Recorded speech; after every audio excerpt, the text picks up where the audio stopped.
কে রে কদ্দুইছা, আজকে দিয়ে তুই আগে এসে বসে রইছস?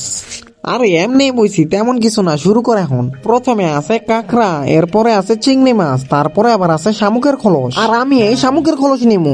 হ্যাঁ, মনে হইতেছে ভালো কিছু নিছি। হ্যাঁ, আগে খুইলা দেখ। আয় হায়, মাথা মোটা শালা, তোরে আগেই কইছি বলত কোনানকার, খা এখন পুট খা। বারবার আমার কপালে এনে পড়তেছে। সকিনা, তুই এইটা নে, তোর লেগে এটাই ভালো। তোর মতো বাট পাড়ার কথা আমি বিশ্বাস করি না। আরে এটা নিস না। ওরে দুইটা চিংড়ি মাছ পাইছি, দেখ তোরা।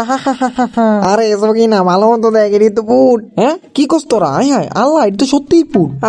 কদ্দিস এই কামটা তুই সেই করছস। তখন দুইটার আমি দেই গেলাম। কদ্দুইসার বাচ্চা, এখন তুই খোল। আরে সকিনা, তুই এমন করতেছিস কে? তোর তো ভূতের মতো লাগতেছে। এত বের না কইরা তাড়াতাড়ি খোল। আরে বেটা, খুলতাছি।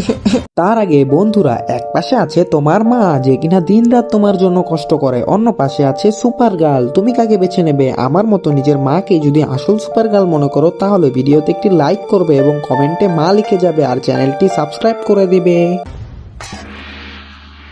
আয় হ্যাঁ, এটা চিংড়ি মাছ কেমন আইলো? কে রে তুই আবার আমার বলো, তো সেই জীবনে রাখতাম না।